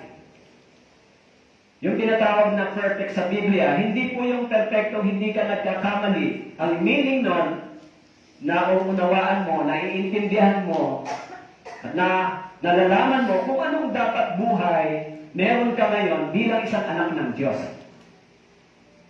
Yan po ang ibig sabihin. Kung ganon, kung nasa harap ka niyan, pipiliin mo yung perfection ng buhay na meron, yung katwiran at kabanalan ng Diyos. Kasi kapag pinili mo yung matuwid at kabanalan ng Diyos, lakaran, this is a perfect sa paningin ng Diyos bilang isang anak ng Diyos. Hello, tama po? Kahit na born again ka na, pwede ka pa rin makapili. Mamimili ka, tama po? Kung mas malakas ang hatak sa iyo ng sanlibutan, mas malakas ang hatak ng diablo sa iyo, hihilahin ka sa sanlibutan. Kaya yung dalawang aso, itim at puti, kung mas maraming kinakain yung itim na aso sa sanlibutan, mas marami, mas malakas siya, hihilahin ka niya sa sanlibutan. Kaya hindi siya magpapasakop sa Diyos. Magiging laban siya sa Diyos. Magiging against siya sa words of God. Nakasulat sa Romans chapter 8 verse 5 yung paglalaban nito. The hostile mind. Kapag ikaw ay hindi tinatawag na field o aral ng words of God, sinasabi mo lang sa sarili mong may kilala ka sa Diyos. No, pumupunta ka lang sa simbahan, pero yung gagawin mo, yung ginagawa mo ay sa panliputan. You will identify as a worthy person. Di ba? Eh, yung mga born again ba? Dapat ba perfecto sila? Hindi literally. Dapat piliin natin yung kanal at katwiran ng Diyos. This is the perfect way para sa Panginoon. Kasi meron tayong will, tama po? Kahit ngayon, may will tayo. Anong pipiliin ko? Hindi yung sinasabi ng tatay ko sa langit, hindi yung sinasabi ko sa sarili ko. Kasi meron akong connection sa Diyos. Kaya sinabi ko rito, yung tax collector ay ayaw itingin man lamang ang kanyang mga mata. Dinadalukan ang kanyang dibdib na nagsasabi, Diyos, mahabag ka sa akin na isang makasulan. This is the beginning of humble mind. As a simple man. Kanyang, sabi niya, Panginoon, mahabag ka sa akin. Actually, sa Biblia, in Awit chapter 34, verse 18, sabi po, ang Panginoon ay malapit sa may pusong wasak at inililigtas ang mga may pagbag na diwa. Malapit sa may pusong wasak. Ang pusong wasak dito ay humble heart. A contrite heart. Nang na-realize niya he is the miserable sinner, yung puso niya ay bumagsak sa harapan ng Diyos. Sinabi niya, pusong wasak. At yung kanyang bagbag na diwa, because of his sin, nagkaroon siya ng ano. Sabi niya, Panginoon, I need your mercy, your forgiveness. Nabagabag siya saan? Nabagabag siya sa sin na meron siya. Dahil alam niya, yung kasalanan ito, dadalhin siya ng Diyos sa hukuman, sa kahatulan. Kaya sabi niya, God, please, have mercy on me. I am a miserable sinner. Pero yung tax collector, sabi niya, itong ginagawa ko, ako mas matuwid kaysa kanya, sisimba ako. Pero, yung lalaking ito, ang sabi niya, hindi siya makatingin sa langit. Awit chapter 51, verse 16 and 17, sapagat sa alay ay hindi ka nanunugod. Kung hindi, bibigyan kita, hindi ka nanunugod sa handog na sinusunog, ang mga hain sa Diyos ay bagbag na diwa, isang bagbag at nagsisising puso, o Diyos ay hindi mo ahamakin. Sabi ni Haring David, actually yung talatang ito ay sinambit ni David nang siya po ay nagkasala ng immorality laban kay Bathsheba. Pinapatay niya yung asawa ni Bathsheba, si Urias. Kaya dahil dito, itong talatang ito ay naisulat sa Biblia dahil sa panalangin ni David. Sabi niya, ang mga hain sa Diyos ay bagbag na diwa. Hindi yung mga bagay na makayamanan, material. Bagbag na diwa. This is a repentant heart and humble mind. Isang bagbag na nagsisising puso, o Diyos, hindi mo hahamakin. Kaya itong taong ito, maaaring nabasa niya yung repentance ni Haring David. Kaya yung kanyang diwa ay nabagbag. Sinabi niya, ang mga hain sa Diyos ay bagbag na diwa. Hindi mo hahamakin ang ganitong puso, Panginoon. Awit 147 verse 3, sinabi mo doon, kanyang pinagaling ang mga may pusong wasak at tinatalian ang kanilang mga sugat. Pinagaling, ang may pusong wasak. Kaya sabi po doon sa Bible ay, sino po ang tinitignan ng mata ng Panginoon? Sabi po sa Isaiah, chapter 66, verse 2, sapagkat lahat ng mga bagay na ito ay nilikha ng aking kamay, kaya't nangyari ang lahat ng mga bagay na ito, sabi ng Panginoon. Ngunit, ito ang taong aking titingnan. Siya na mapagpakumbaba at may nagsisising diwa at nanginginig sa aking salita. Sino yung tinitignan ng Panginoon? Yung taong titignan niya, yung taong mapagpakumbaba. Kaya, ang ating Panginoon, Jesus nang siya ay namatay sa cross, hindi siya tinignan ng Panginoon. Diyos Ama. Bakit po? Dahil kahindik-hindik yung pagdurusa ng Panginoon, kung ikaw ay isang ama at makita mong ganyan ang kalagayan, hindi mo kayang tignan niya. Di ba? Punit-punit ang katawan, ang balat, ang daming sugat, naghihirap sa cross. Kung natural na damdamin ng isang magulang, hindi niya kayang tignan niya. Di ba? Because yung sin ay ipinasan kay Jesus Christ. Kaya nga sabi po doon, ang Diyos ay napopuot mula sa langit laban sa lahat ng kalikuan at kasamaan ng tao. Kaya sabi ko rito, tinitignan ng Diyos yung pusong may mapagpakumbaba at may nagsisising diwa at nanginginig sa kanyang salita. Kaya kung kayo po ay dumating sa ganyan, nakita kayo ng Diyos. Tama po? Itong taong ito ay totoong nagsisi yung kanyang puso sa harapan ko.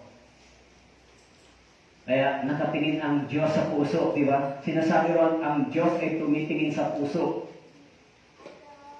Kung kayo po ay naligtas dito po sa church, sa Evanghelyong ito, kayo po ay tinignan ng Panginoon at nahabag sa inyo.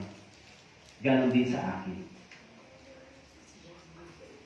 Kaya, yung unang makakapasok sa langit, hindi po yung mga relihiyosong tao. Sabi ni Jesus, sino po? Yung mga tax collector, prostitute, adulterer, masasamang babae. Bakit nauna silang magsisi sa harapan ng Diyos kaysa mga taong naniniwala sa Diyos? Nung natagpuan sila ni Jesus, nauna silang mag-repent at tumanggap ng biyaya ng Diyos. Gaano kadakilang balita iyan, di ba? Kaya yan tinatawag na good news. Pero sa mata ng tao, sa paningin ng mga tao ito, religyoso, malabo yan. Malabo yung makapasok sa langit yan. Pero hindi po. Sa paningin ng Diyos, mauna pa. Sabi niya, mauna pa kayo. Mauna pa yung mga tao yan kaysa sa inyo. Kaya yung taong ito, nung nanalangin ng ganon, binigyan siya ng Diyos ng bagong puso. Kaya doon po sa Ezekiel, chapter 36, verse 26, sinabi po, bibigyan ko kayo ng bagong puso. Lalagyan ko kayo ng bagong espiritu sa loob ninyo. Aking aalisin ang bagong puso sa inyong laman. Aking bibigyan kayo ng pusong laman. Aking ilalagay ang aking espiritu sa loob ninyo. Palatakarin ko kayo ng ayon sa aking mga tuntunin at magiging maingat kayo sa pagsunod sa aking mga batas. Kaya yung puso ng taong itong dating greedy, stubborn, sabi dyan, dating matigas na puso, walang takot sa Diyos, nung na-realize niya kung sino ang Diyos, ang sabi nun, yung kanyang puso ay naging pusong laman. Ibig sabihin, naging soft heart. Lumambot yung kanyang puso sa harapan ng Diyos. Kaya sinabi niya, God, please have mercy on me. Kaya sabi ko, binigyan siya ng bagong puso. Inalis yung batong puso. Kaya sabi ko ron sa Romans chapter 2, yung pusong hindi nagsisisi ay nagtitipo ng nagtitipo ng puot ng Diyos, chapter 2, verse 4 and 5. Pero itong pusong nagsisi, ano ang tinanggap niya? Biyaya. Hindi lang yung tinanggap din niya yung habag ng Diyos. Kasi sabi ni Jesus Christ, I desire mercy, not sacrifice. Ito po yung aral na napakaganda na itinuturo sa atin ng Biblia kung bakit tayo nandito sa church. Tama po? Yung church ay tinayo ng Panginoon sa pamamagitan ng ganitong ebanghelyo. Ibig sabihin, yung mga taong naligtas. Yung church ay tinawag, ang meaning ng church, ecclesia sa Greek word. Ecclesia, tinawag from the darkness to light. Yung buhay nating dating madilim ay dinala ng Diyos sa liwanag. Yung buhay nating dating makasalanang pamumuhay, dinala ng Diyos sa katwiran. Tinipon tayo bilang kanyang mga anak. In Ephesians chapter 2 verse 19, tayo ay naging kabilang sa kanyang sambahayan.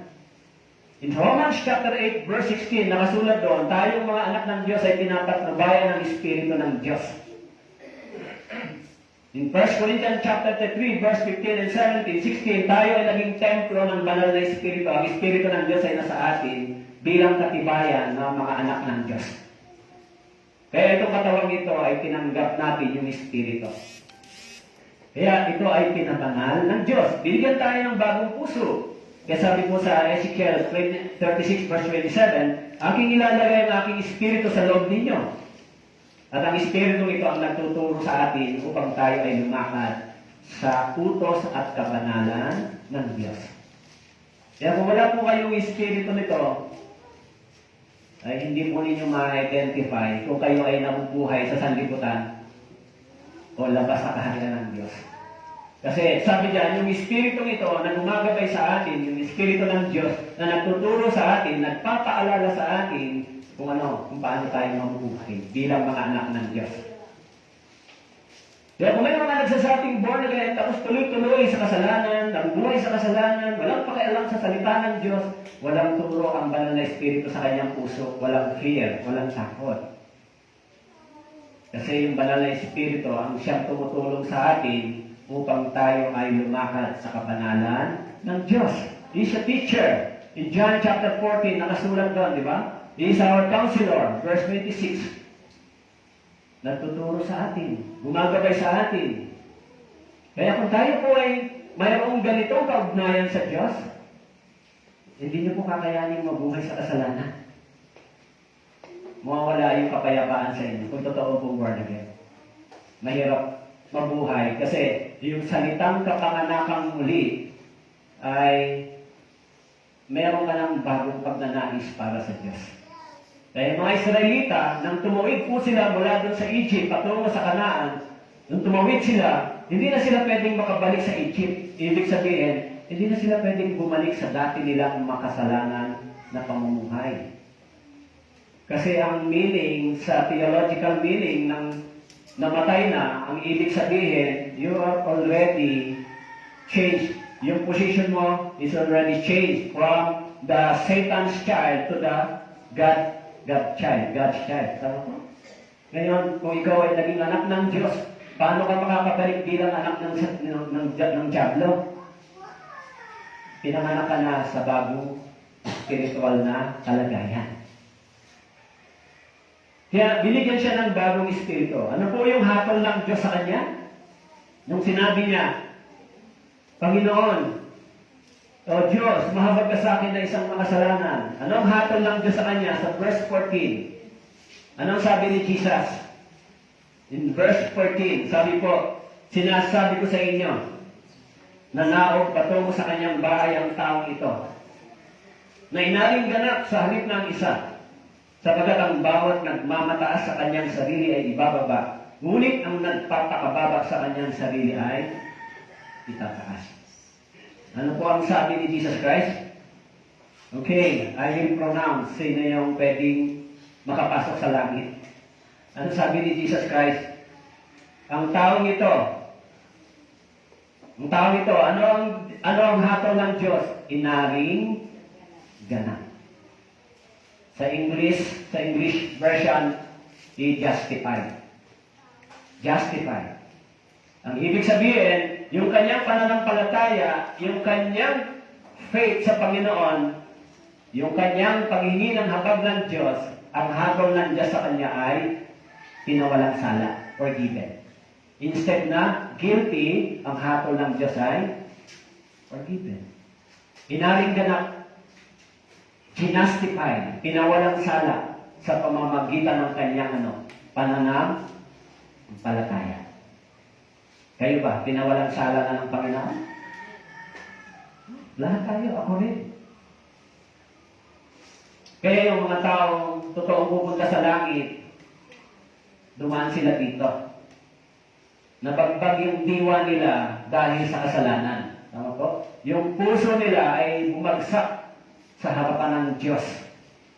Nagkaroon sila ng tunay na pagkatakot sa Diyos. Yung tunay na pupunta sa langit. Yan sinabi ni Jesus Christ. Tignan natin, sino bang papasok sa langit? Kasi hindi nyo ma-identify yung sarili nyo kung papasok kayo sa langit dahil naniniwala kayo sa Diyos. Tama? Sabi ni Jesus Christ, kayong mga tagapagturo at saka itong tax collector, tignan natin kung sino yung papasok at the end. Sino yung tinignan ng Diyos at ginastify ng Diyos? Yung ginawa ng tax collector, yung ginawa ng Pariseo, hindi po inaring ganap ng Diyos. Pero yung ginawa ng tax collector, inaring ganap ng Panginoon. Kaya meron siyang pronounce, declare, and proclaim, and affirm. In-affirm niya yung faith. Kaya sabi ni Jesus Christ, sinasabi ko sa inyo, proclamation, in 1 Corinthians chapter 6, verse 11, at ganyan ang mga ilan sa inyo noon, subalit nahugasan na kayo, ginawa na kayong banal, inaring ganap na kayo sa pangalan ng Panginoong Jesucristo at sa Espiritu ng ating Diyos. Inaring ganap na kayo. Ginawa kayong banal. Okay? Hinugasan na kayo. You are already washed by the blood of Jesus. Kaya meron tayong kanta niyan, di ba? Are you washed in the blood?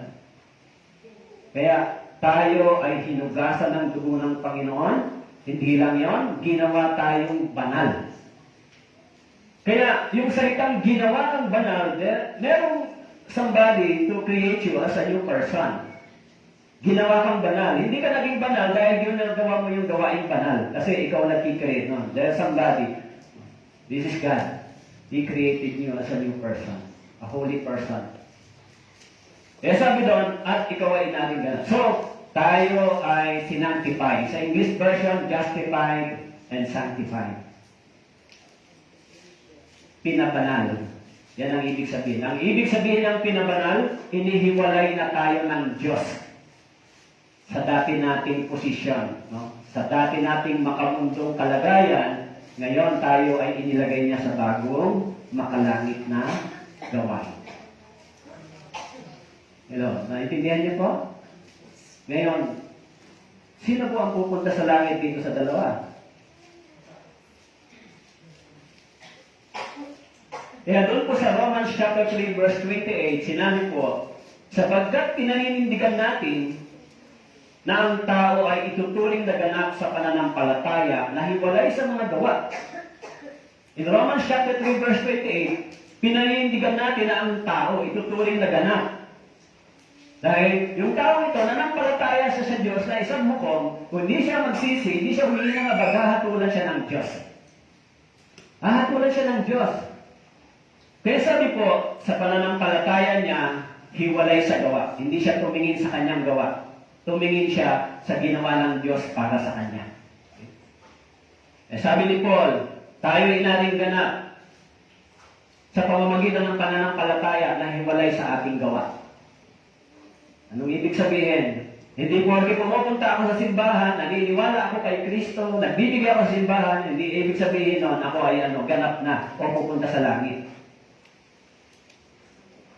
Yung gawain ng isang tunay na ligtas na pumupunta sa church, nag-aaral ng Biblia, nagkakaloob sa church, tumutulong sa gawain, ay bunga ng pagsusukli niya sa kabutihan ng Diyos sa kanya. Hello, naintindihan niyo po? Kaya, maraming salamat po sa inyo, sa mga brothers and sisters dito.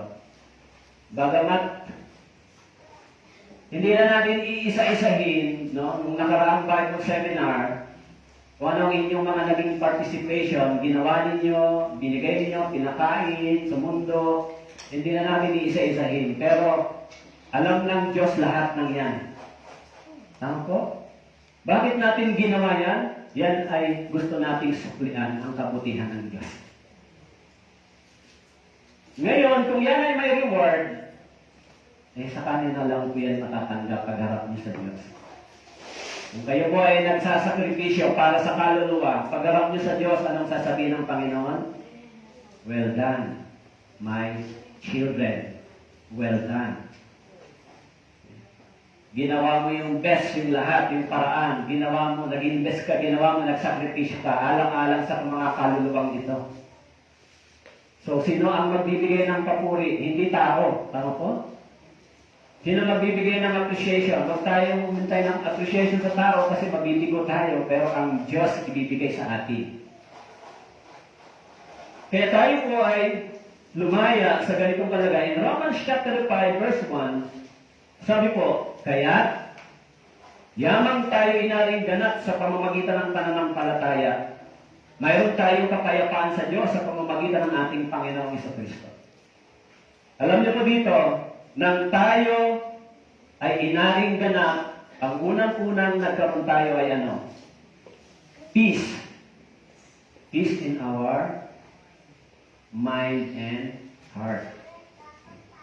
Yan ang una nating natanggap. Now, meron akong peace of mind na hindi ko maipaliwanag. Meron akong peace sa loob ng aking puso na hindi ko maipaliwanag. Tama po? At yung pusong ito ay nagsimulang magpasalamat sa Diyos. Maging grateful sa Panginoon. Dahil sabi rito, pagkatapos sabi, Romans chapter 5 verse 1, ang bunga ng pag-aaring ganap sa pamamagitan ng pananampalataya ay po? Ang nakasulat dito ay una, kapayapaan. Sa verse 1. Tama po? Pag binasa niyo pa po yung mga succeeding verses, sinasabi diyan, makakalapit na tayo sa Diyos. Kaya sabi diyan, nung tayo ay inaring ganap, now we have peace in our heart. Even in face of death, meron na tayong peace. Alam niyo, ang isang bagay na hindi ko malimutan yung kamatayan ng father ko. Kasi yung father ko, bago siya namatay ay naligtas siya sa church. Pinasama na siya, Bible study. Malakas-lakas pa naman siya, pero nung na-hospital siya sa 13, malakas pa naman. Nag-uusap pa kami kasi ako gusto niya laging kausap. Kaya nung nandun siya, sabi ng nanay ko, sunduin mo na kami dito. Kaya sinundo ko, may sasakyan ako dahil sinundo ko. So, pag uwi sa bahay, malakas pa siya. Pag uwi namin, iniikuhin ko ako dito. Nagtitendi siya kasi nandiyan sa likod. Pag uwi sa bahay, gusto kong pasanin, ayaw, gusto niya maglakad. Sige. Kaya pagdating sa bahay, umupo lang siya dyan sa sopa. Tapos sabi ko, uwi muna ako sa bahay, hindi ko muna kayo. Yung tatay ko at nanay ko. So, nung umupo siya sa sopa, humiga siya.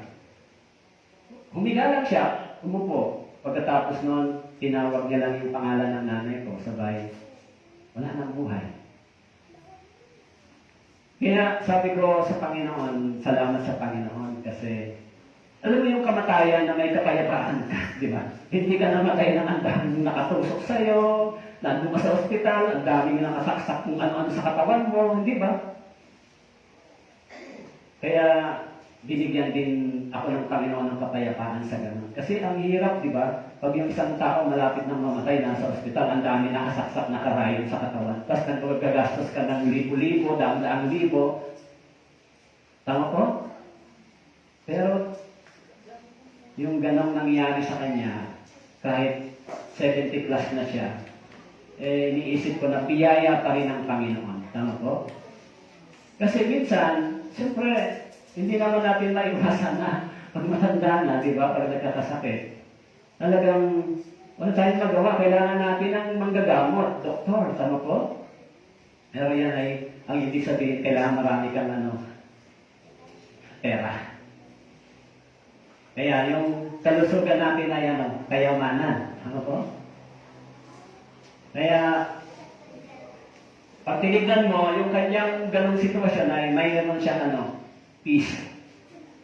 Tama po? Peace. May kapayapaan siya. Kaya, sinasabi ko lagi sa Panginoon, salamat Lord, binigyan mo kami ng ganitong kapayapaan sa aming puso. Yung iba, hindi ko alam, pero hanggang ngayon, hindi ko yan nalilimutan. Yan minsan sinasabi ko rin sa Panginoon, sana maging ganun din ang pagdidisan ko. Hindi ba? Hihiga ka lang, tapos yun na pala yung huling sasabihin mo, babay na. Walang kahirap-hirap, hindi ba? Siyempre, iba-iba naman yung plano ng Diyos sa atin. Pero pwede natin hingin sa Panginoon, di ba? Bigyan mo lang kami ng peace, Panginoon. Kaya doon po sa Bible, sa James chapter 4, verse 6, sabi po, ngunit siya nagbibigay ng higit pang biyaya. Santiago chapter 4, verse 6, ang Diyos ay nagbibigay ng higit pang biyaya. Kaya sinasabi, ang Diyos ay sumasalungat sa mga mapagmataas, subalit nagbibigay ng biyaya sa mga mapagpakumbaba. Kaya po yung mga taong ganito ang kalagayan, Panginoon, please, mahabag ka sa akin. Yung mga taong ito ay nakatitig ang Panginoon sa kanya. Nakatingin, nakatingin sa kanyang puso. Pero yung tax collector habang nag-pray, Panginoon, ako po ay nagbigay, ako ay ganito, sinusunod ko yung ganito, at hindi ako katulad niya. Di ba? Hindi niya naisip na siya ay miserable sinner. Kailangan ng forgiveness, kailangan ng habag ng Diyos. Pero nakikita niya yung iba. Nakikita niya yung iba, pero siya hindi niya nakita yung kanyang kalagayan sa harapan ng Diyos. Siyempre, yung judgment, individual, tama po? Yung sin mo, hindi siya personal na pananagutan sa Diyos. Kaya, as a conclusion, sino yung pwedeng makapasok sa langit ay ng pag-asa? According to the Bible, yung inaring ganap ng Diyos, yung tax collector. Sabi rito, siya yung pinanggap ng Diyos yung kanyang kahilingan. Binigyan siya ng Diyos ng paligtasan. Bakit po? Dahil marami siyang ginawa? Dahil mabait siya? Dahil palasimba siya? Relihiyoso siya? Ganun ba? Dahil nagsisimba siya? Hindi po. Dahil sa harapan ng Diyos, siya ay tumanggap na isa siyang I'm the miserable sinner, Panginoon. Please have mercy on me. Etong dakilang biyayang ito ay amazing grace. Sabi ng amazing grace, I once was lost, but now I'm found. Tayo rin dati, we are lost, but now found by God. So kaya sana, bilang mga anak ng Diyos dito, bilang mga naligtas, magsikap tayo, magsakripisyo, magsukli tayo sa Panginoon ng mabuting pamumuhay, pagsikapan natin gumawa ng tama at mabuti. Mahalin natin itong church, ingatan natin yung testimony ng church. Kahit nahirapan tayo sa puntong ito, pero sandali lang yung paghihirap natin. Tama po? Sa ngayon, ang mga Kristiyano nagsasuffer sa mundong ito, pero yung mga taong mga sanlibutan, nagsasaya sila sa mundong ito. Sa kasalanan. Pero, pag umalis tayo dito, magkakabaligtad yung sitwasyon sa kabilang buhay. Yung mga nagsasaya dito, pupunta sa impyerno at magsasuffer forever. Pero yung mga nagsuffer dahil sa katwiran at pagsunod sa kalooban ng Diyos, tatahan sa walang hanggan doon sa buhay na ipinangako ng Diyos, tapos na yung tapos na yung pagdurusa, tapos na yung pagtitiis. Tama po? Sa kabilang buhay, tapos na. Tatanggapin natin yung buhay na ipinangako ng Diyos. Pero yung mga taong nagsaya dito, nabuhay din sa mundong ito, na gusto mabuhay pang panahon dito, pag-alis nila rito, doon sila magdurusa. Pero yung mga taong naligtas, magsisimula yung kagalakan sa presensya at piling ng Diyos. Amen po? So alam niyo na kung sino yung pupunta sa langit. Amen po? Okay, tayo po yung manalangin. Ang manaming Diyos, salamat po sa inyong salita, sa inyong biyaya. Ipinakita po ninyo yung pagkakaiba ng pwedeng makapasok sa langit at hindi. Salamat po at pinaunawa niyo po ito sa amin. Pagpalain niyo po ang salitang ito. Patuloy niyo po proteksyonan ang church nito, ang iglesia nito, Panginoon, lalo na po yung mga kaluluwa na nais niyo pang maligtas sa lugar na ito. Salamat po. Ito po ang aming dalangin sa pangalan ni Jesus. Amen.